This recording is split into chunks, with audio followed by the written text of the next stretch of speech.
Hey, it's Brock here from Rockhill Farms, and I've got a special guest today, which is Brad and Deb from Piney Grove Homestead. And we're going to first we'll make sure that everyone can hear us and give it a few minutes to get some people on the stream. Right now, it looks like 4 people are on here. So if someone could just let us know how the audio is. And then what we've got planned for today, first, I'm hoping we get a lot of questions from you guys and we can just have a little conversation back and forth. And we're also going to introduce you to Piney Grove Homestead. And then we are going to give away this hitch right here. Nice.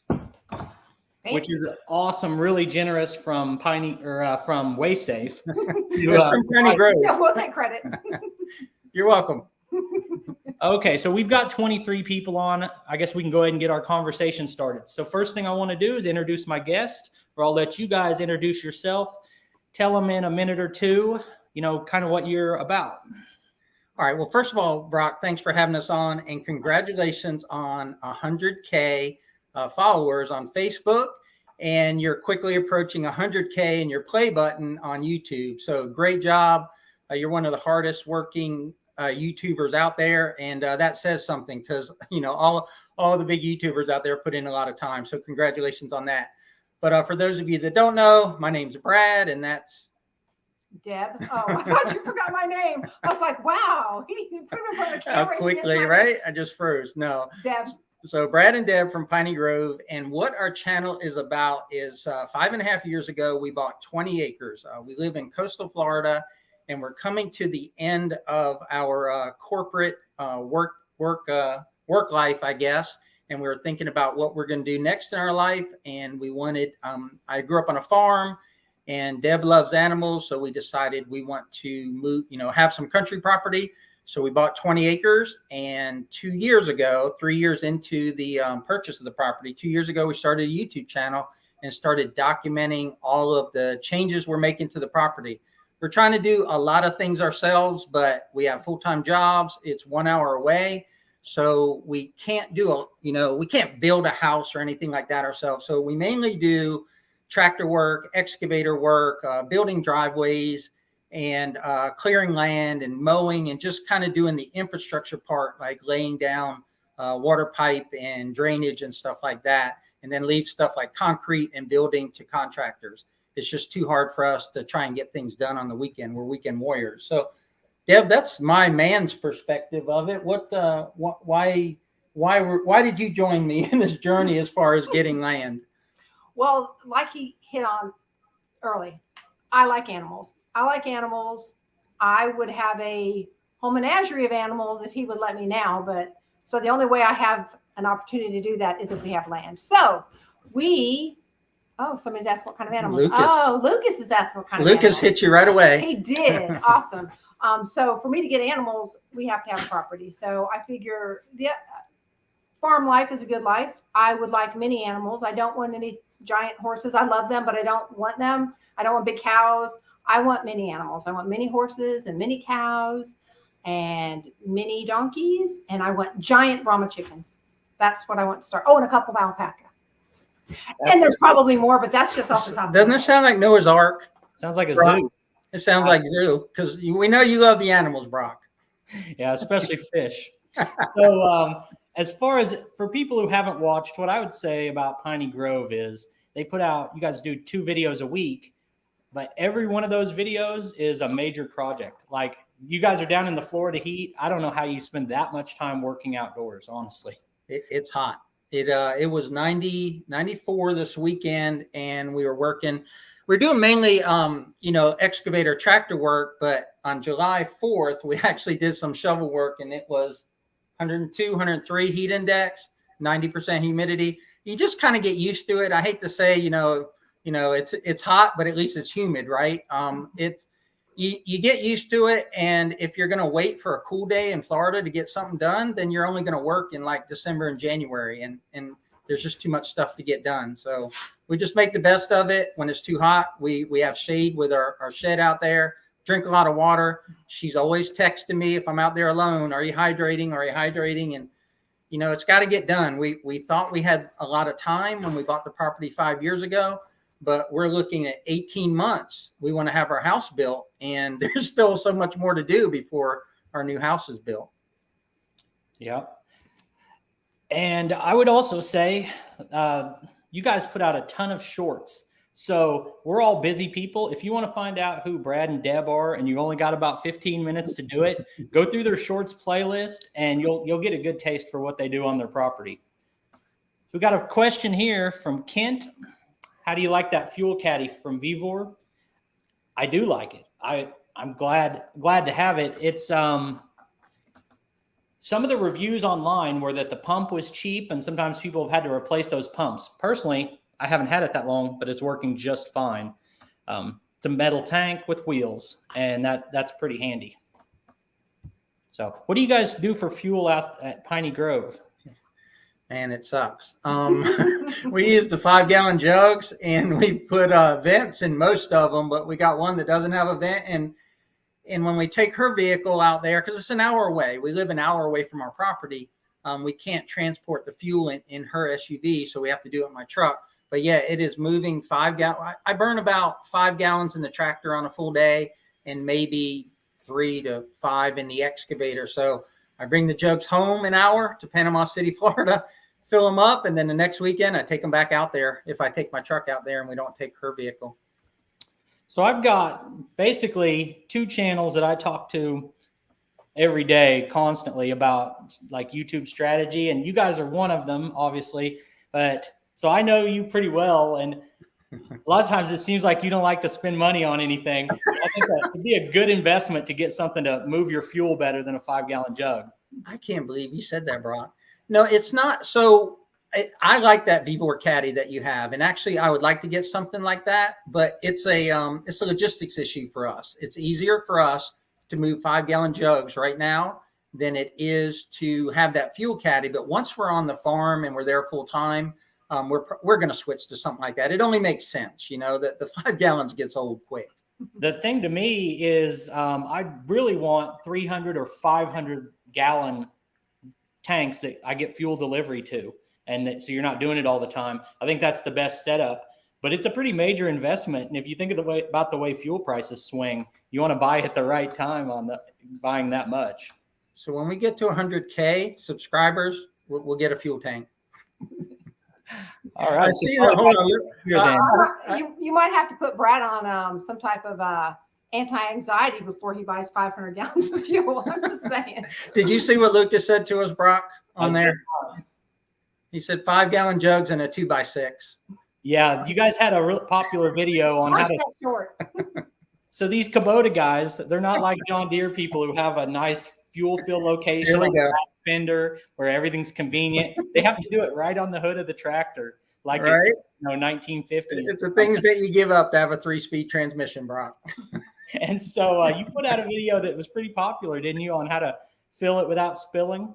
Yeah. So what we did is we just threw a 2x6 across the front loader because I'm getting old and don't want to hold up those 5-gallon jugs forever. And we just balanced the 5-gallon jug on the 2x6 and let it drain into the tank. But you're exactly right. Kubota has put that tank in the middle of the hood. And while we're Kubota strong, we don't agree with every engineering decision that they made. That's for sure. But it will pull a 2-bottom plow. Just saying. Yeah. Well, I'm debating on if I'm going to retry that, but I will say today I dug another drainage ditch down to the pond. I'm like trying to set a record for ditches running to my pond, and the skid loader my track loader was having a hard time pushing through that dirt. That's some tough dirt. Paint it orange. Dirt. Ed is here. My cluttered garage. Yeah, I see that. King of live streams. Nice to have you. And then a good personal friend, Paul, has stopped by. Paul, he's the one that did the blade, right? That short. Yeah. So Paul's been viewed on. He took 1 minute and showed me 2 tricks with a sawmill blade, and he's now been viewed like 5 million times on that. Hey, Paul, come over and do something for Piney Grove. He's got just a lot of wisdom and great guy.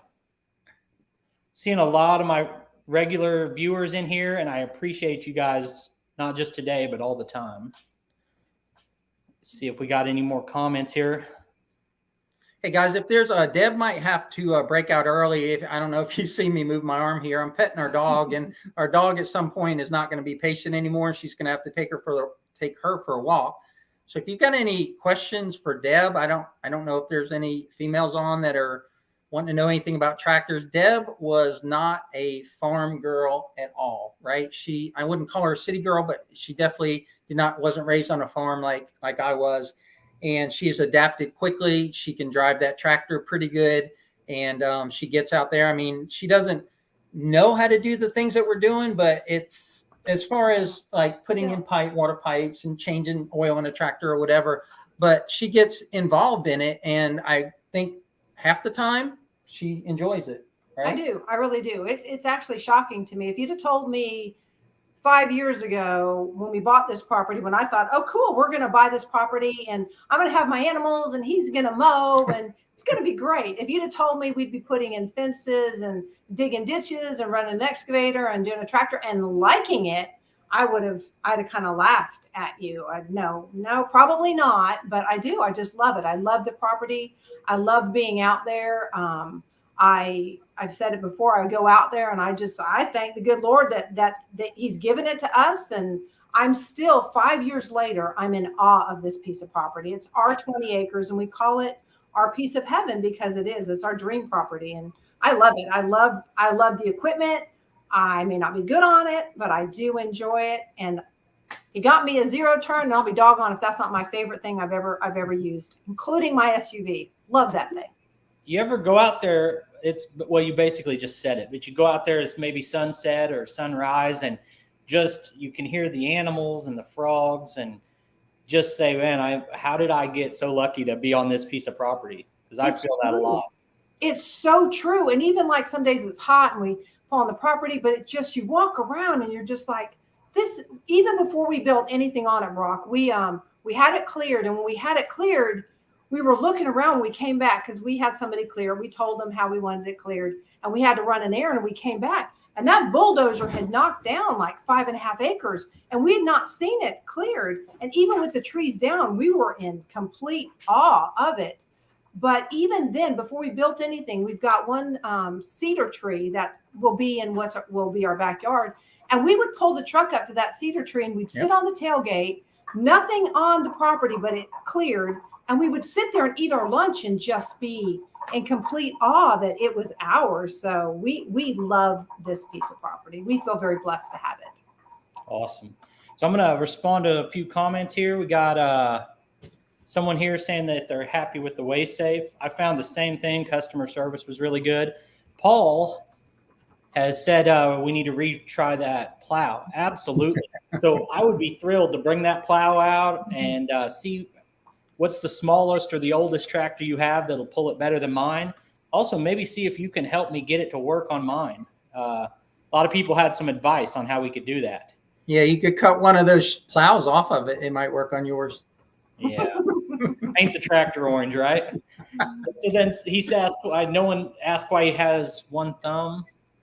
So there's, like I said, 4 or 5 million people have watched that. Like 3 people have noticed that he says, you don't need gloves to handle a saw blade. And only like 3 people notice the irony of the fact that he doesn't have all of his digits.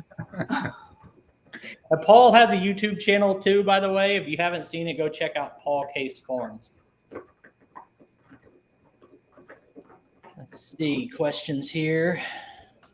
Hey, I just saw you flash Lucas up on the screen. Tell Lucas we need to see a plow behind that BX. Yeah. Yeah, definitely. Maybe a single, which is what I need on mine. Yeah, everybody needs a mill. It's very relaxing. So see how far behind we are on questions. Lucas again. Yeah, fantastic having a piece of property like that. So I'm going to bring up a topic again that you have an opinion on, which is here we go. The painted orange track loaders are dumb. They're stupid.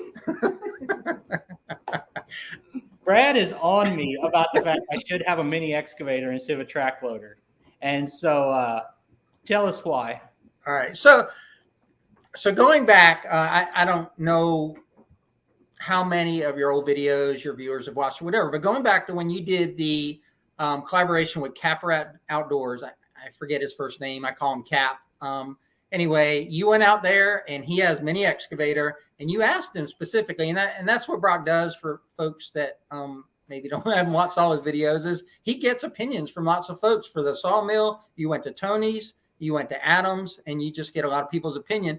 And Capper told you specifically, you know, he has tractors, he has heavy equipment, he does a lot of that type of work. And he said, you should get a mini excavator. And next thing I know, you bought a skid steer. And I think I commented back then, I don't think we knew each other that well back then, but I commented and I was like, well, what's going on here? Well, I think the big difference between what you're doing, or what I think you started doing when you got your skid steer versus what we're doing is I think you were going to do a lot of for hire work, and a lot of stuff that you probably were planning on doing was grading. We don't need to do a lot of grading. If we had a whole bunch of grading to do, or we're looking at doing cleanup, you know, where you get the grapple on the front of it, and like for hurricane cleanup or stuff down here in Florida, I would say a skid steer hands down. But for a farm like ours, where we need the tractor because it has the PTO and we need the bucket to move dirt, we can grade good enough with the excavator blade to get things done. But we have a lot of tree stumps to dig out. We have a lot of water pipe to put in. We have a lot of drainage pipe to put in. And those type of things, to me, I know you can put attachments on your skid steer. Those type of things, to me, are more suited for a mini excavator. And the things that I need to grade with, I can do with a box blade, a blade, or the bucket on my tractor. And also, you know, that skid steer was probably twice as expensive as my mini excavator. So there's that as well. They're actually, in my experience, they're almost exactly the same price. If you look at two new ones with the weigh the same amount, or two used ones, but of course, buying new, mine was pretty high. So I talked to Adam from Hometown Acres about it quite a bit. Video. You're talking about how well can you make one do the other? Like I use mine to move heavy freight originally. And you can put forks on a mini excavator, but it's still not efficient at that. Yeah. I've been wanting to try a backhoe on the front of the skid loader and see if it even makes it comparable. But I am pretty jealous watching you on that mini X. I can put it this way, right? Because I've got a few shorts out there where people say they're on, you know, it's just like Ford Chevy, right? Mini excavators suck. Mini excavators are the best thing in the world. And I think it's what your application is. In our application, I have never once in 5.5 years thought I need to buy a skid steer or I need to rent one. I look at what I have between those two machines, and I can do everything I need to do. Like I said, if my situation was different, like with you, like that one for hire job that you did, you cleared or you leveled like a 1 acre, that's skid steer work right there. Like there's nothing I own that can touch that type of work. And the high flow, to run that run a forestry mulcher, that's whole next level there. That's something that, yeah, I would love to have one of them. So this is something you've been doing too. So when you guys are doing ditches, do you wrap the perforated pipe in the landscape cloth before you put in the drain rock? I see mixed reviews. So I'm no expert, but I'll give a few thoughts and then see if you have any. So I take expertise from other people on YouTube, and one of them is Mike Morgan. He's done a lot of those, and he says he's real big on using the underlayment under driveway rock. And I've never done that, but I'm going to start. I've got some actually fabric right now to do it with, but I was using that fabric in a drain pipe, and he says he doesn't really think it's worth it in that case. And so I've done several with the fabric, several without. And I can see the outflow on those. And the ones that I did without the fabric are still working. So I'm looking at why spend more money. And I talked about it recently that for me, I just did another shallow drainage ditch today because it costs nothing but the fuel in the tractor to dig a little shallow ditch. And it's application specific. But I'm leaning away from doing so many French drains out on a property like mine when water will move through that free ditch. So you have any thoughts on using fabric or doing those types of drains? So we've got a lot of French drains out on the property, and we probably didn't do a lot of them right. Like the 4-inch pipe that's perforated that has the 1/2-inch holes in them. common sense to me, which was wrong, was put the holes up. So once I think I watched the Morgan video like we all do, and he put the holes down and explained it. And I was like, well, that makes sense. So we had to dig it up and put the holes down. As far as putting the silk cloth over the holes, when the holes were up, it made sense to me to put the silk cloth on it so that fine materials wouldn't go in the holes. Once you took those pipes and put those holes down, there's no need for the silk cloth if it's in, porous gravel. A river rock is what we use. And I think I saw Mike put in a pretty extensive drain. I think Adam did the same thing where they put the rock in, they put the pipe in with no silk cloth, and then they put the rock on top. And as long as the rock doesn't have a lot of fines in it, it's not going to clog the pipe. That's my opinion. All our drains work. I won't say that they were put in right the first time though. Yeah, here's Paul weighing in. The drainage ditches aren't much good. We haven't had enough water in a long time. We've been in a drought for 2 years, and I'm putting in ditches to deal with the excess water on my property. I remember when you were wet. You were real wet, and now you're the opposite. So at some point, right, that's going to turn around for you. Last year, the pond overflowed, and then it dropped 4 feet to where we were standing 30 feet out into the pond last August. So I'm really hoping that doesn't happen again. Right now, it's doing pretty good. You want to tell them about your pond? That's an interesting story that you've got going on with the. No, you got any other things you want to talk about? No, they need to hear about your pond. Oh my gosh, that is we live on the coast and we've had boats for years, and we got out of boating when we bought the property. And a boat is a hole in the water to throw money, and we literally sold one of our boats to dig the pond, and it, instead of being a hole in the water to throw your money, now we've got a hole in our land where we throw our money. It started out as a place that held water frequently, and we thought, well, we'll just dig it out and use the fill dirt around the property, and we'll have a great pond. And unfortunately, there was no spring found underneath.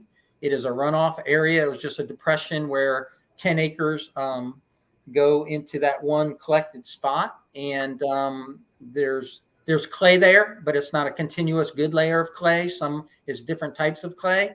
So we've been battling it. It's actually how I met Lucas over there at Peaks Peak Hobby Homestead, because his pond was leaking, not nearly as bad as ours, and he used a sealant. And I asked him about it in a comment, but we've been fighting it. We put down some product called Damn It. It's a polymer. We put down half of it. It's over a year later, and we still haven't done the other half. And we want the pond to be full. We don't want to spend a whole bunch of money to drain it like Adam is doing out there at Hometown Acres and putting clay in. We don't want to invest 25 or 30 more thousand into it. So we're going to try and finish sealing it. The other half with Damn It. And the video isn't out yet, but we've got 2 wells on our property because the first one failed, but then it started working. So we're going to take that second well and use that to augment the pond. Right now it's staying between 3 and 4 foot deep. In the middle. Yeah, in the middle. And it's been dry. We haven't been getting a lot of rain. We haven't had any hurricanes or tropical storms. So we're hoping if we can get it up to about 5 or 6 feet, we'll treat it, and then we'll just start pumping water in it whenever it gets below 4 feet, and see how cost effective it is, right? If that's $200 a month, that ain't going to work for us. But if it's $50 a month to keep the pond full, then maybe we'll do that. I don't know. We're still searching for answers. But there's sort of people that don't know our channel. The pond was dug, and it's a large pond, but on the end of each end of the pond, there's a catfish hole. Now, originally the catfish holes were 15 feet deep. Now, we don't know how deep they are now because we're sure they're somewhat silted in, but they've got to be at least 12 feet deep. So when the center of the pond is 3 feet deep and the catfish holes are full, we don't feel as bad about it, but it's still sad because it's so deep and it's such a big pond that even if there's 12 feet of water, 13 feet of water, it still looks low because you see so much bank on the side. So it's from learning. From talking to a lot of people who've had ponds put in, it like if you could take a tractor down next to my pond and dig a hole, it will fill with water and hold without doing anything. You don't have to have expertise or bring in any clay. Dig a hole and it's going to hold water. But if you've got bad soil, you better have a lot of money, a lot of equipment, and a lot of expertise. Right. And we didn't know. And a lot of tears. Yeah. We didn't know. We thought, oh, well, look, it's holding water, right? We bought the Just pump. dig it deeper. Oh, this is where we'll put our pond that we wanted because look, it's already a pond. We'll just dig it deeper. Well, it sat literally as a giant sand pit for how long? Too long. 8 months? Yeah. I mean, it was depressing. And now it's holding water, but it's still not what we want it to be. One year there was a hurricane and it was what we wanted it to be, but that Completely was it. filled. Yeah. First time I talked to you, your pond was full. It's never been full again. So here's one. Oh, it was already up there. Yeah. Jim, a 3039, one more horsepower than mine. It's got a lot bigger tires and a 3-range transmission. Let me give her a treat. And so your tractor is similar size, a little bigger than mine, but your horsepower is this 38 or You talking about your tractor? you talking about the Kubota? Yeah. Okay, I'm sorry. I thought maybe you're talking. You're referring to Jim. I've got a Kubota L3901. Call it a 39 horsepower tractor. I think it loses about 3 horsepower through the hydrostatic transmission by the time it gets the power to the ground. So yeah, but it's 3-range transmission. So I got low, medium, and high. And your soil's a little bit different, and so is Tony's. Tony's trying to pull with a 25 horsepower tractor. Tony's Tractor Adventure. But we did have some clay spots, and in low gear, I tried it in medium gear, and it plowed okay. But when it hit that clay, it was bogging down, and I didn't want to do that to my tractor. So I put it in low gear, and I didn't have a problem plowing even when it hit the clay. It did. You heard it groan a little bit more, but it never lost traction, and it pulled it. So I would think a 3039 or a 3038 with a 3-speed transmission should pull a 2-bottom 14-inch plow. I think that third range helps a lot. Everyone else was also pointing out about my my rusty plows, and to me, that definitely seems like it would help. Although I don't know, 2 things can be true at once. Like it would pull a little easier with clean plows and newer plows, but also I just felt like the hydrostat is a little bit weak on that. Just being honest. What I noticed between yours and Tony's with that 25 horsepower tractor is yours would groan and not spin the tires. Like it just sounded like it was going to stall out, where Tony's would spin the tires like it had almost like it had more power, but it was losing traction. It was like you had plenty of traction, but not enough power. And I felt like if you could go in a low gear, you could probably rip through that soil. Yeah. And one thing about the way I did my tractor, I was trying to use it as a forklift, and I was really pushing the lift capacity. So I put every ounce of weight you could put on it. I've almost made it too heavy. When your machine weighs twice what it was designed to weigh, Yep. I think it's almost too much, you know? That would explain why it doesn't break traction, right? Yeah, it's never broken traction though. But it runs out of pushing power all the time. I've seen a lot of people in the John Deere 2 Series group say you'll never run out of power. Well, I do all the time. So Well, you weighed it, right? Didn't you say that thing weighs 6,000 pounds or something? depending on, I'm counting the rear attachment. So with the heavy rear attachment, it'll be close to 6,000 pounds. When the list weight without the loader is 2,500, with the loader 2,900. So my excavator, that mini, is 6,300 pounds. So your tractor weighs about what my excavator weighs. Yeah, and that's just the thing. I think a tractor shouldn't be that heavy and have tires that small. So it's kind of an odd setup the way I did it. Someone's telling us about ponds here. I think Anthony G is on to something. I think if we had not dug our pond as deep, it probably would have been better. It certainly would have been better to fill it with well water, right? Because I'd have more surface area instead of more depth. And that's what fish want, is more surface area more than depth, right? We're not trying to grow grouper on our inland pond. Yep. All right, so I'm going to show this again. We're going to wait till the end to give it away. You do not have to be on the live stream to win. We'll find you if the winner is not on here. This is the WaySafe 180. This one does not have the gauge built into it, but it's a really nice setup. Reversible ball under this cap. There's a locking pin, and really nice setup. So I wanted to put that in here in the middle to remind everyone we are giving that away at the end, and how much I appreciate WaySafe for donating this to the channel. People are putting up comments of how helpful your videos are. And I remember with that whole WaySafe thing, because every time I load my tractor, I load a trailer, I just kind of look at how the back end of my truck squats, right? I don't have a weigh safe. I don't weigh it. And why is there green tractors on my screen? Lots of green tractors. Is that my cue to leave? But I asked Brock, I texted him and said, hey, what should the weight be? And I think you said 10% of the weight that's on the trailer. Isn't that correct? That should be your tongue weight? On a tongue weight, 10 to 12 is a maximum percent. Absolute minimum 10. And I never knew that, right? I just waited to see the back end of my truck squat. And that, so again, information that you get from YouTube is just, it's invaluable. I mean, I think that's how most of us start YouTube is we're out there looking for how to do something. And then we see a Mike Morgan video and think we can be him. So the second time I ever showed my tractor on YouTube, I'm just starting. I was brand new to having a tractor, and I was going to till a little spot on my own property. I didn't even know how to connect the PTO. Like, it's amazing how much you can learn just by someone says something in the comments maybe, and then I go searching for videos on that. And man, you can learn a lot if you watch the right people. So Brock, you mentioned, I think in your live with Lucas on your property, I don't know that I recall like what your background is. Did you grow up country on a farm, or did you just decide one day I'm leaving the city and I'm going to buy 20 acres in the middle of Kansas?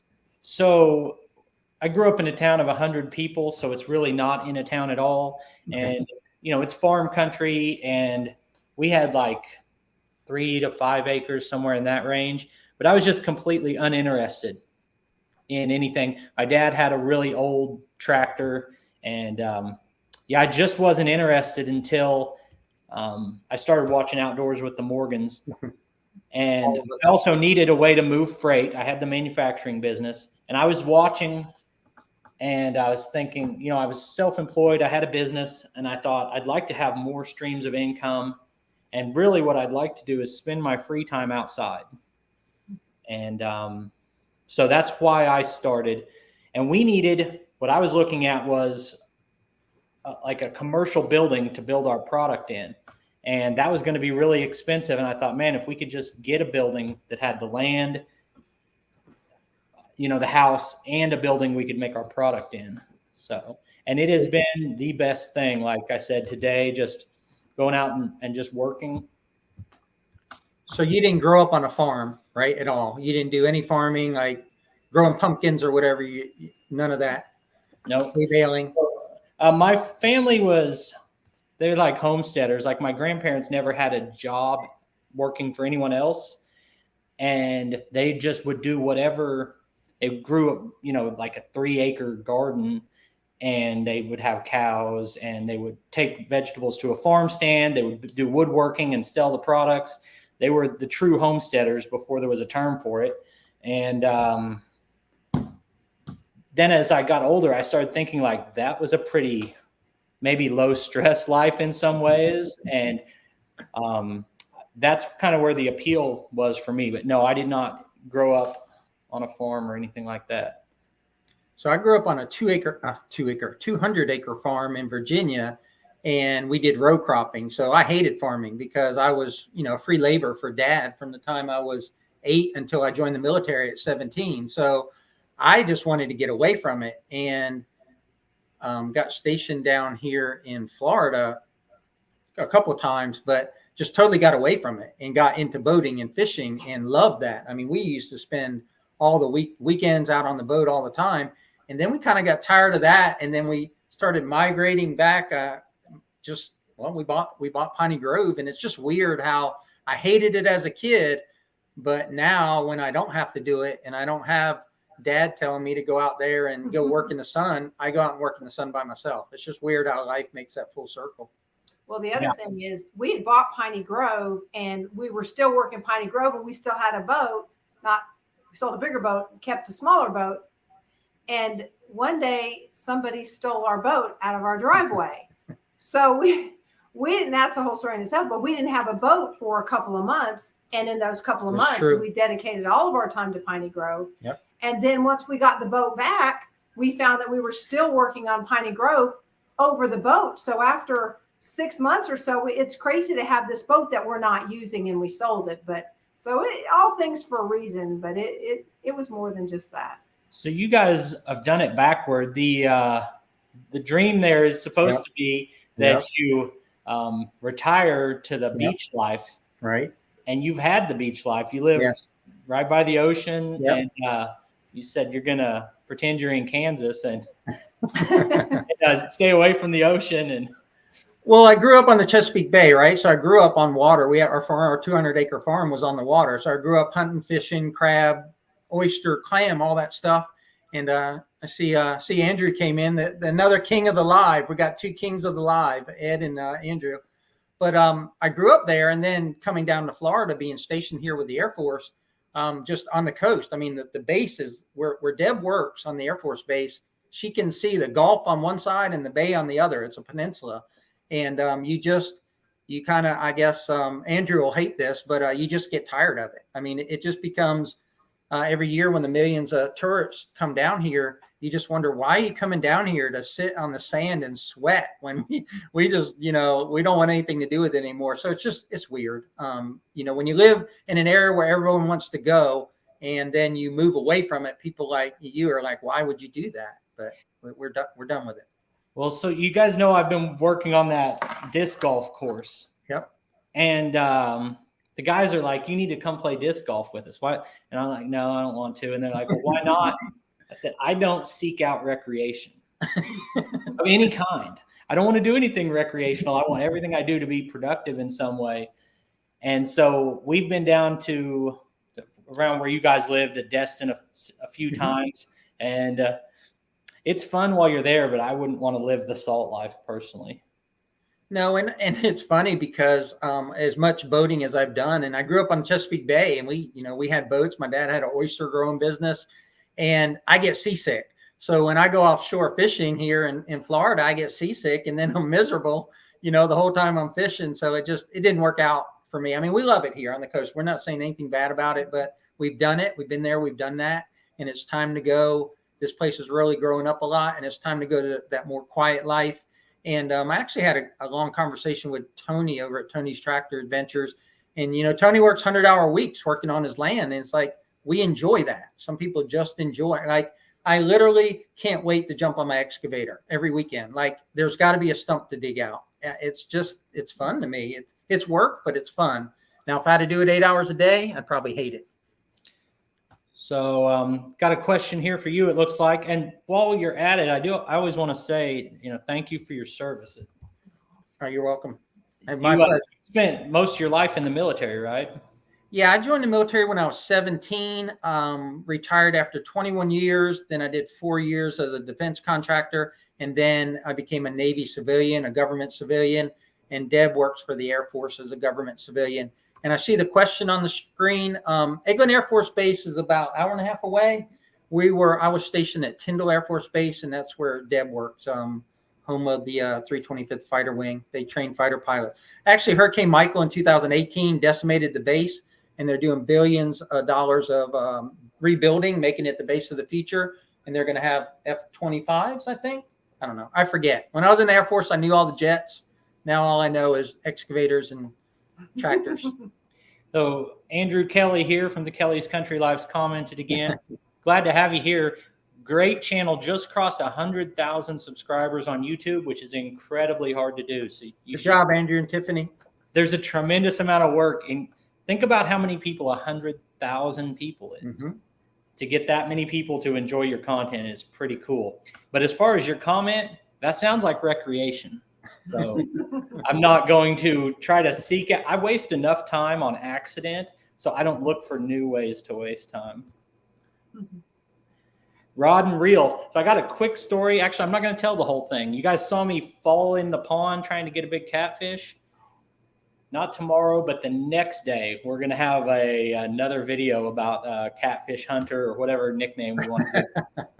So I think I know how that story ends. I started to tell it, and I said, let's save that for the video. So you see Lucas there. They're up there on the screen. Lucas is coming down next month. So we collaborated. He only gave me a couple hours last year, but this year he said I'm going to get a little bit more of his time. So I've got a shovel ready for him. I've heard he likes to shovel a lot. This is David. I did a video with David on his tractor, or a few videos. He loaned me the sawmill. Awesome guy. And looks like he's moved over and been watching you guys. So I thought he was a great guy, but he likes your videos, so we got to question it. Right. You're a little skeptical now. Yeah. So what are your biggest projects for the rest of the year on Piney Grove? Having shoulder surgery. So what we're trying to do is wrap up some big projects. We've got a big gravel project left, and I don't know if we're going to get to it. We want to spray foam our buildings and maybe start building them out. But I'm getting ready to have my whole right shoulder replaced here in a few weeks. So that's going to slow us down. We're in mowing season. Deb alluded to the fact that, well, we bought her a zero turn and she absolutely loves it. And I just bought a finish mower because Andrew has a finish mower. So I want one. So I bought a finish mower, and it's a John Deere. So I don't know if it'll work behind my Kubota, but I've got to get that put together. And then I think we're just going to, once we get that gravel project done, we're working with an architect or a drafter on our house. So we'll have that type of content coming out. But as far as big physical projects, some of them are going to go on hold. We might start getting some things contracted, like getting our pole barn maybe finished, built out. We've been talking about maybe concreting our whole pole barn. It's dirt floor now. But as far as us, it's probably mowing and maintenance going forward. We've got a lot of content banked so that there shouldn't be a lull while I recover from my surgery. So we got you buying a finish mower and Andrew's selling his. Right. You know, I'm about those comparison videos, so I need some kind of comparison on why, after you use it a little bit, why you need a finish mower if you've got a diesel zero turn. Well, it's John Deere. It's green, so I probably won't keep it very long. Just saying. Well, not just that, Brock, but he seems to have a collection of brush hogs that he mows with. I have 3 brush hogs, man. I don't know why. It's a sickness. It's an illness. That's what I mean, some people collect, Beanie Babies, and Brad apparently collects brush hogs. So I don't even know. Yeah. You can't have too many, right? Brad has this saying, what is it, that 2 is 1 and 1 is none? 1 is right. Yeah. I don't understand. I think he's bad at math. Is what it sounds like. He's got another one, and maybe you can explain this to me. He says, it's time for you to go, isn't it? He says, don't you have to go walk the dog? If you're waiting on, what do you say? If you're waiting on me, you're backing up, babe. You're backing up. You're waiting on me, you're backing up. And I go, well, if you're waiting on me, you're backing up. Well, that means I'm ahead of you, and I got to back. I'm like, don't try to understand genius, babe. Just go with it. If you're waiting on me, you're backing up. That means hurry up. It makes no sense. It means hurry up with the makeup. This is one that you can talk about. Andrew says food plots. I need a food plot. Keep the deer out of my garden, maybe. We have a dozen deer crossing the yard. They come down to the pond as part of their regular trip every day. And but I don't know. I've never done that. So you guys have done a bunch of them, haven't you? So yeah, we have a 1,200 acre. How you go about it and time of year. Yeah, we got a 1,200 acre hunting lease that I share with some other Air Force veterans, and we plant anywhere from 9 to 11 acres of food plots. But for you, Brock, you should probably watch Piney Grove Homestead. They got this good video about how to put up a 3D deer fence, and that could probably help you with your pumpkin patch. Just a little shameless plug there. Weren't you putting like a soap around that fence and stuff too? We did. We did a 3D deer fence, but we were too cheap to buy electric because we're saving up for our Vivor gas can. But we did a 3D deer fence. We hung soap on it. I hung some Walmart disinfectant wipes on the string and kept the deer out. Milk jugs. Yeah, milk jugs with pebbles in them that I picked up off the ground. And then it kept the deer out. It didn't keep the rabbits out. It kept the deer out, and the soybeans, no kidding, are past our waist, right? Yeah, they're doing great. Yeah, and it's been pretty dry here. So watch that video. It's a great one. As Hank Hamilton would say, watch this video. It's awesome. Yeah, you guys have been cranking out a lot of content. That's my favorite. Every time you guys post a video, you're out there working in that heat. So pretty impressive.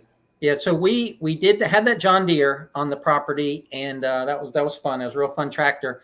And one thing that and if your folks here are, most of the folks here are tractor folks, one thing that I always kind of believed in, and we have that 39 horsepower tractor. I'd like to have a little bit bigger one, but when we got the 75 horsepower John Deere to use for a couple of weeks, I quickly found out you can have too much tractor.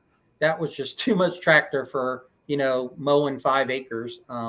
The sickle bar was nice, 9.5-foot sickle bar. Air conditioning cab was nice, but that tractor was too big. And I never thought I'd say that, a tractor is too big.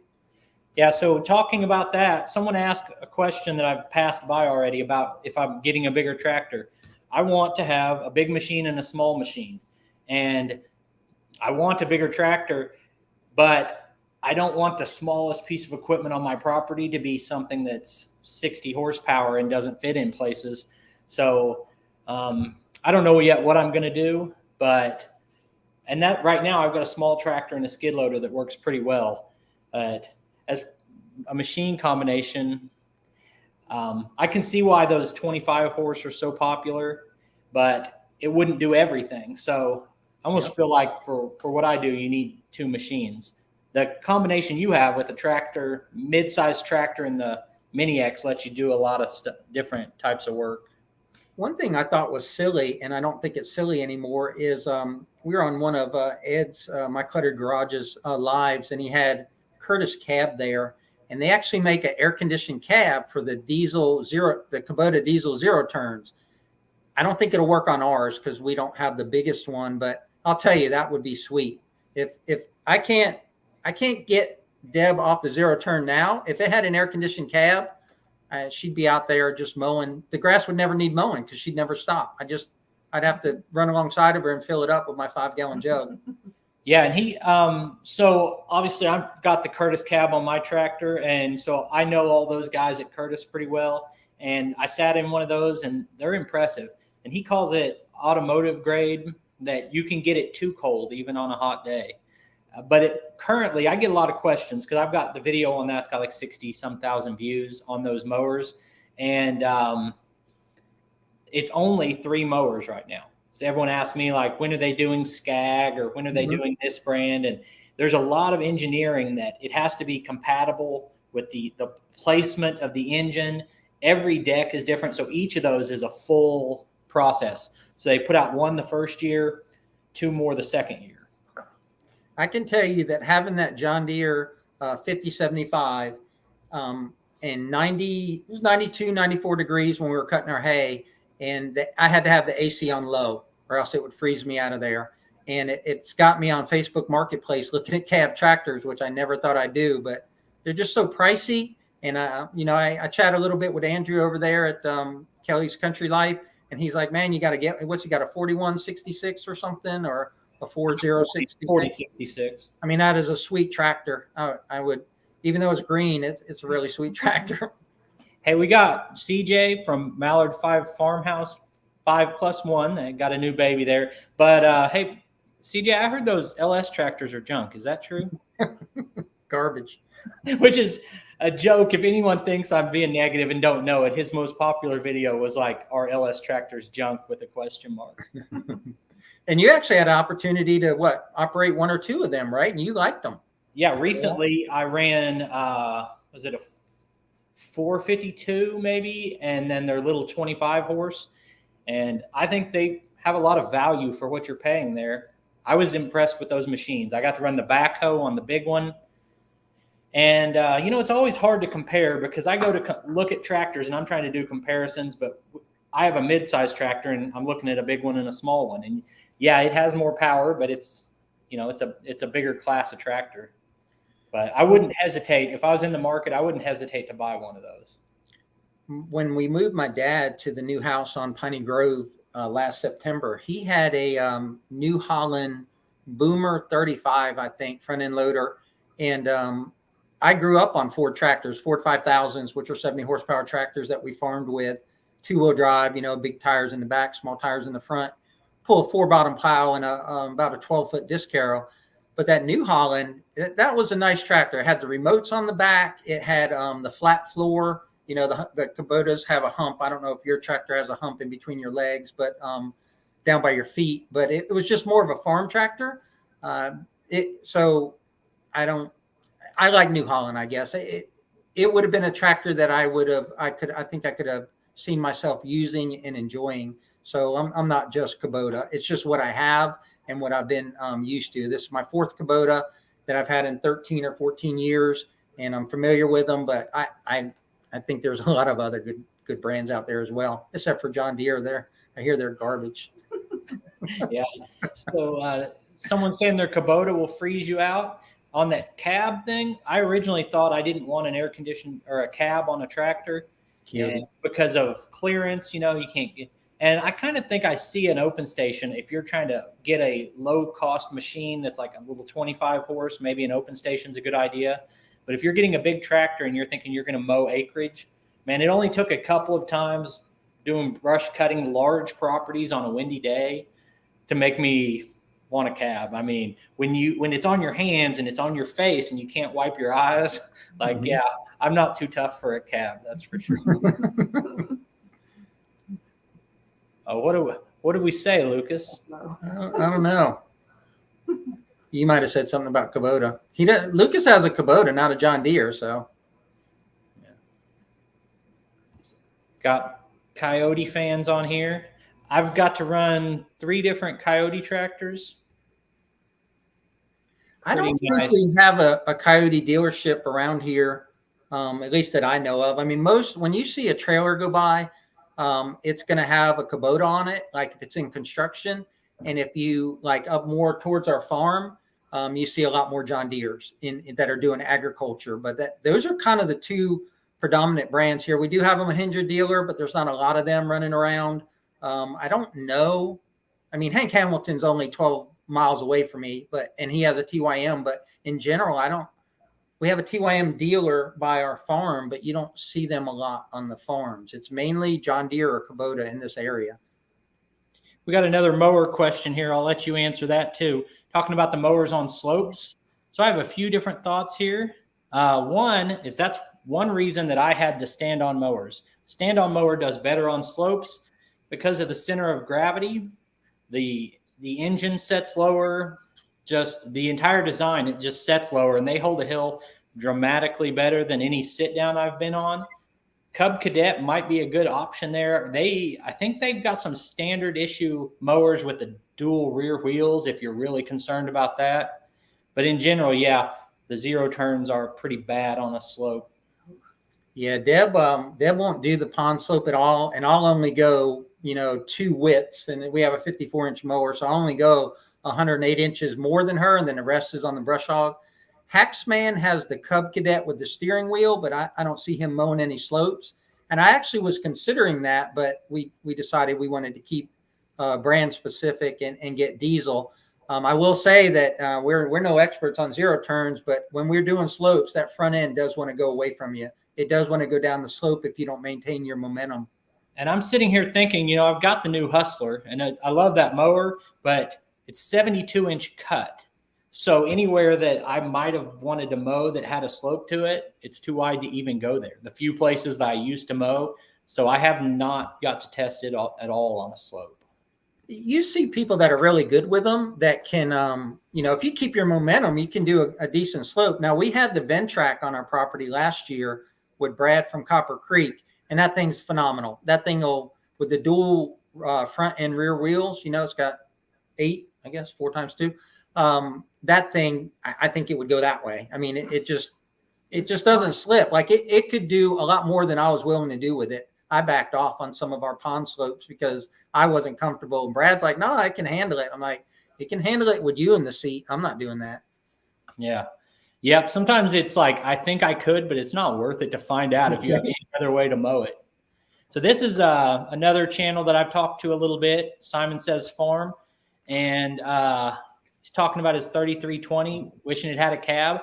I'll tell you guys, if you've got a tractor that doesn't have a cab in this kind of range, you got to go look at Curtis, because a factory cab is really expensive and sometimes not really practical to add to an older tractor. But Curtis has a cab that you can get for like under $2,500. That's like mine. It's not air conditioned, but it's heated, and you just take the doors off in the summer. And they've got them for some of the older tractors from John Deere and Coyote or Kubota, and they have them for several brands of the newer tractors. It doesn't sound like it makes sense to have a cab without an air conditioner, but I've actually been really happy with it. It's better than a canopy. It gives you the features you'd want from a canopy, but more. You still got the windshield, and then in the winter, it's great. Well, you have colder winters, or you have winters up there, so that helps a little bit. I will say with the excavator, with just that canopy over it, we don't have a canopy on the tractor. We have a canopy on her zero turn, and we have a canopy on the Mini. And when it's 90-some degrees, just having that shade just makes it bearable. I mean, you literally, yeah, it's warm, but you're not. It's night and day difference between the canopy machines that we have and the uncanopied tractor. As soon as I jumped on the tractor, July 4th, I think I was working or whatever it was, you could just feel that heat. So the canopy does a lot. It also catches tree limbs. Yeah, I decided that to adjust my trees to the height of the canopy on the mower, the other way around. We need to do that. TYM, yep, they definitely do. I've ran their TYM. Hey, Brock, don't you think it'd be a great video if Lucas went around Piney Grove and trimmed all the trees when he's down here on vacation next month? Basically, that's collaboration 101. Always trim the other guy's trees while you're there. That's a beautiful idea. Right?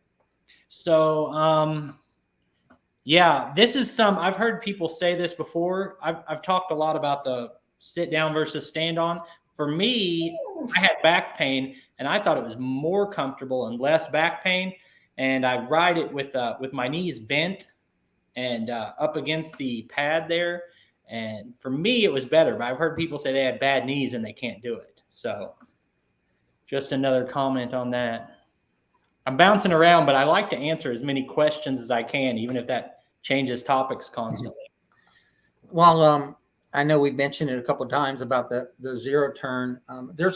Like Deb has a lot of friends that are non-country, and they see her on her zero turn in our videos, and they're like, excited about it. Like, man, maybe we'll come out and try that. So I guess what I'm saying is for those folks out there that maybe have wives that don't get involved.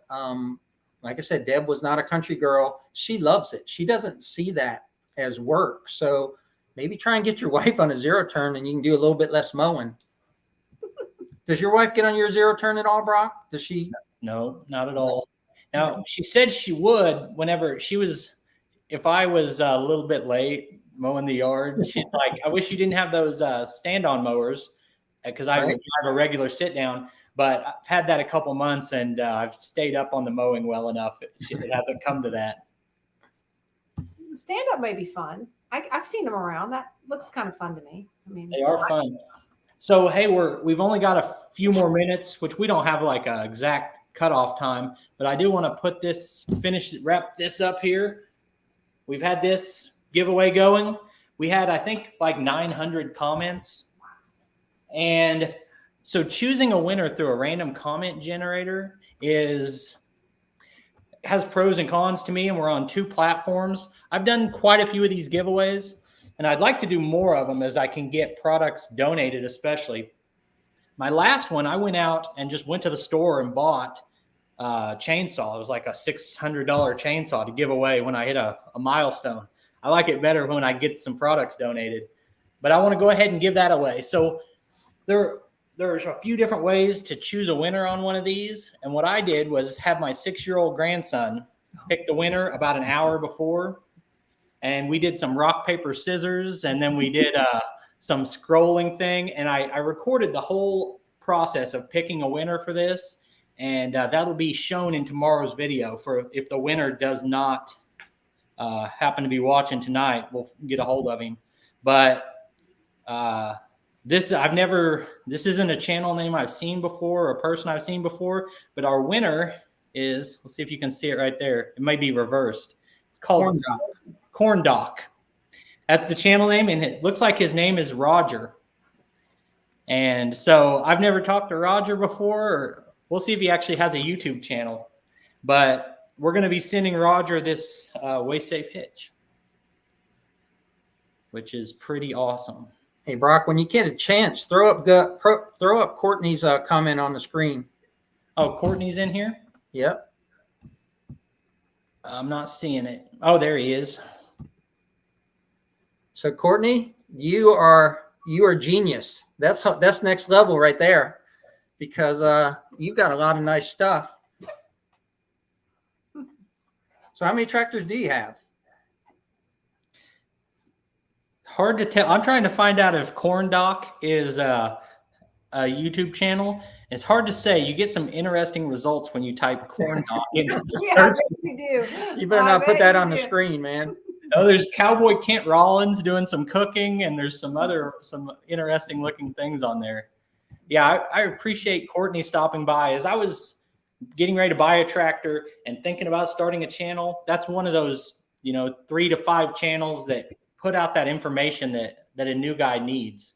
So very cool to have you in here. And We got Courtney, some he has all the toys. He not only has those nice tractors, but he has all those implements he gets to play with or work with, I should say. Sorry, Courtney. And I have a tendency to watch his videos and go, man, I was going to make a video like that, but I can't match the quality that he just put out. Courtney put down like 3 acres of landscape cloth before he graveled. Koi Pond is doing great. We got another question here from one of my regular viewers. We appreciate you. Koi Pond is doing great. And hopefully we've got some grass around it within a few weeks and ready to show it again. Man, it feels like I could do this for another hour, but we're at an hour now. So you got any funny stories or anything that you want to say before we get signed off? Any funny stories? No, I'll tell you a scary story. So, and you already know this, but obviously your viewers don't.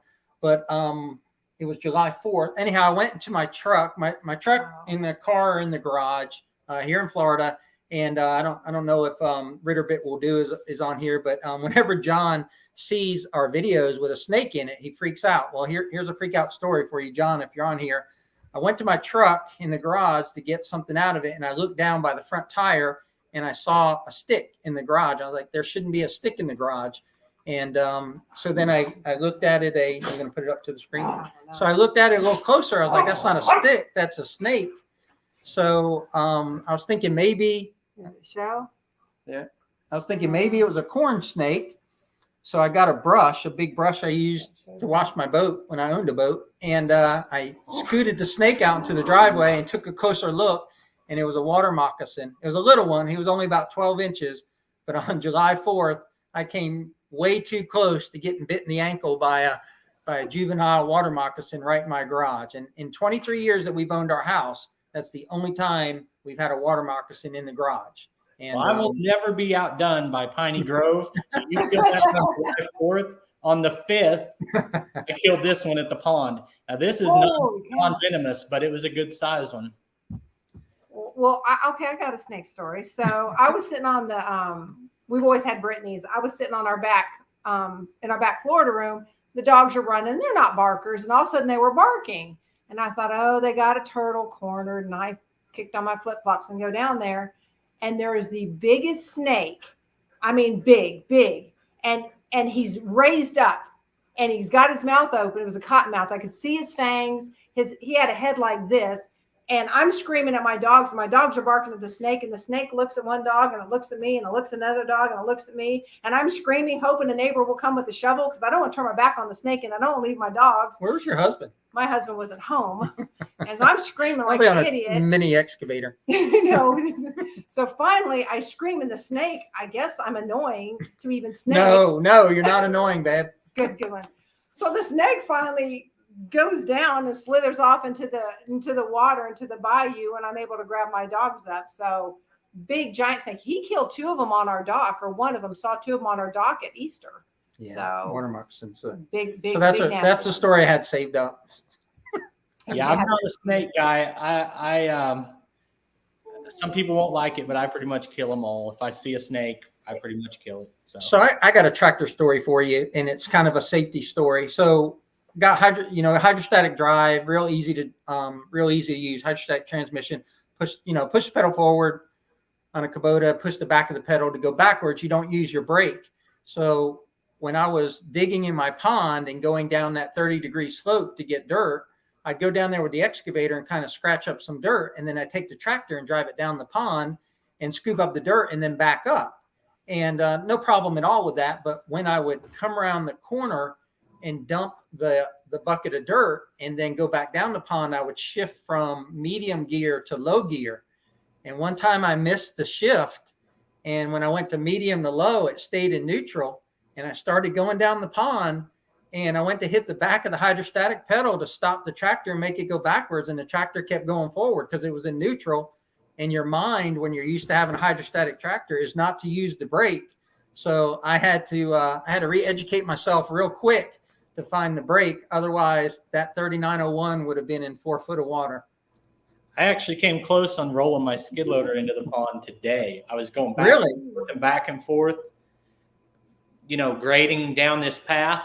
And one time out of 100 trips, I didn't look back enough and I felt it start to tip. I went back, almost backed right into the pond and it would have rolled, but it didn't. So yeah, when you were doing that dam, you were worried about that because the dam was so narrow. And for those of you that don't do YouTube, the camera never picks up how bad angles are, but I could tell your track was right there on the edge. And I've had that sinky feeling before where your vehicle starts to, even if it just goes down 3 inches, it feels like it's going to keep going. That was one of the sketchiest things I've ever done, but it worked out. So like I said, I could talk all night, but I think we'll wrap this up. Last 2 things I want to say is thank you to WaySafe for doing the giveaway. If you guys are in the market for a trailer hitch, they're not that much more expensive than another good quality brand. Second thing is go check out Piney Grove. Put out a lot of great videos. Thanks for having us, Brock. Thanks, Brock. And remember, tractor hard. Yep. Talk to you guys later. Thanks again.